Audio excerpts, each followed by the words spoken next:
सभी को श्री कृष्ण जन्माष्टमी की बहुत बहुत शुभकामनाएं। कान्हा जी आपकी सभी मनोकामनाएं पूरी करें। आज की इस वीडियो में हम श्री कृष्ण जन्माष्टमी पर सुनी जाने वाली कथा कहानी सुनेंगे।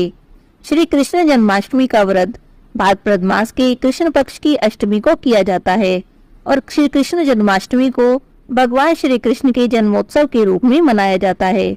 भगवान श्री कृष्ण का जन्म भाद्रपद कृष्ण पक्ष की अष्टमी को बुधवार के दिन रोहिणी नक्षत्र में अर्धरात्रि के समय हुआ था।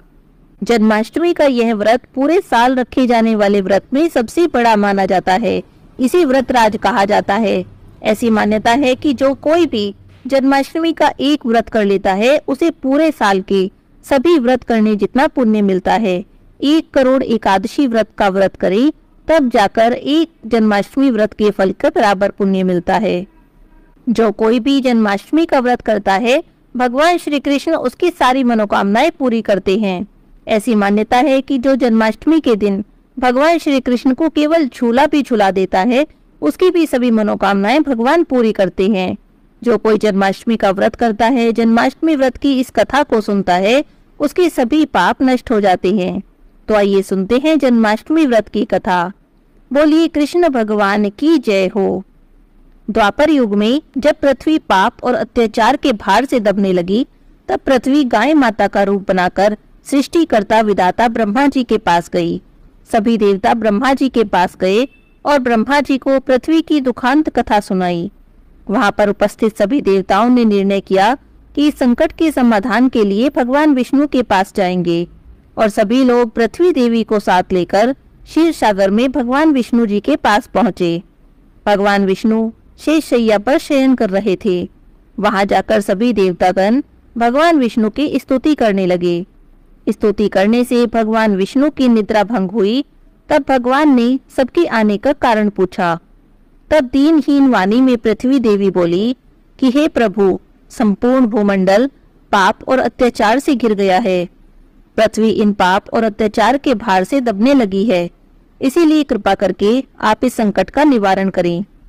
ये बात सुनकर भगवान बोले कि मैं ब्रजमंडल में वासुदेव गोप की भार्या कंस की बहन देवकी के गर्भ से जन्म लूंगा, इसीलिए तुम ब्रजभूमि में जाकर यादव कुल में अपना शरीर धारण करो। इतना कहकर भगवान विष्णु अंतर्ध्यान हो गए और देवता और पृथ्वी देवी ब्रजभूमि में आकर यादव कुल के नंद यशोदा और गोपियों के रूप में पैदा हुए। इसके बाद कुछ दिन ऐसे ही व्यतीत हो गए। कुछ दिनों बाद वसुदेव नवविवाहिता देवकी और अपने साले कंस के साथ गोकुल में जा रहे थे। तभी अचानक भविष्यवाणी हुई कि हे कंस, जिसको तू अपनी बहन समझकर अपने साथ ले जा रहा है, उसी के गर्भ से 8वां पुत्र होगा जो तेरी मृत्यु का कारण बनेगा। इतना सुनते ही कंस ने तलवार उठा ली और देवकी को मारने के लिए दौड़ पड़ा। तब वसुदेव ने कहा, हे कंस, यह तो बेकसूर है, इसे मारना उचित नहीं। इसीलिए जब भी देवकी के गर्भ से पुत्र का जन्म होगा तो जन्म लेते ही मैं आपको अपनी सब संतान दे दूंगा। आप उनका कुछ भी करना, तब आपको कौन मार सकेगा। कंस ने उनकी बात मान ली और वसुदेव और देवकी को ले जाकर जेल खाने में बंद कर दिया। जब भी देवकी के पुत्र होता तब कंस उस पुत्र को मार देता। देवकी के 7 पुत्र मारे जाने के बाद 8वें गर्भ की बात कंस को जब मालूम हुई तो इस बात का पता चलते ही कंस ने देवकी और वसुदेव को एक विशेष कारागार में डलवा दिया और वहां पर कड़ा पहरा लगवा दिया। भाद्रपद माह के कृष्ण पक्ष की अष्टमी को भयावनी रात की थी। उसी समय शंख गदा पद्मधारी भगवान श्री कृष्ण का जन्म हुआ। चारों ओर प्रकाश फैल गया। लीलाधारी भगवान की लीला देखकर वसुदेव और देवकी उनके सामने हाथ जोड़कर खड़े हो गए। भगवान श्री कृष्ण ने जब अपना बाल रूप लिया तब देवकी और वसुदेव की हाथों की हथकड़ियां टूट गई। दरवाजे अपने आप खुल गए। पहरेदारों को नींद आ गई।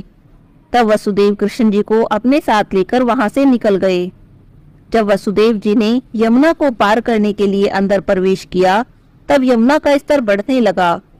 भगवान के चरण कमल छूने को लालायित यमुना कृष्ण द्वारा पैर लटका दिए जाने पर भगवान के चरण कमलों का स्पर्श कर उतर गई और बिल्कुल घट गई।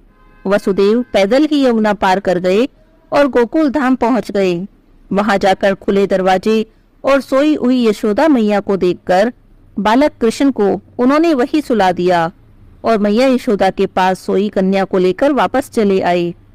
जब वसुदेव वापस कारागार में पहुंचे तो उन्हें अपने आप ही बेड़ियां लग गई, दरवाजे बंद हो गए। दरवाजे बंद होने के बाद सोए हुए पहरेदार जग गए। हथकड़ियां लगने के बाद वह कन्या जोर जोर से रोने लगी।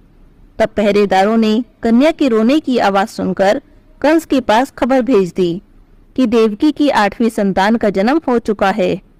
यह सुनते ही कंस दौड़ता हुआ आया और उस कंस ने कन्या को हाथ में लेकर जैसे ही पत्थर पर पटकना चाहा तो वह कन्या हाथों से छूटकर आकाश में उड़ गई और साक्षात देवी के रूप में प्रकट हो गई और कहने लगी, हे कंस, तुम्हें मारने वाला तो गोकुल में पहले ही पैदा हो चुका है, अब तुम्हारा वही वध करेगा। तब भगवान ने बड़े होकर अकासुर और तारकासुर और कंस जैसे क्रूर राक्षसों का वध करके पृथ्वी देवी और अपने भक्त जनों की रक्षा की। बोलिए कृष्ण भगवान की जय हो।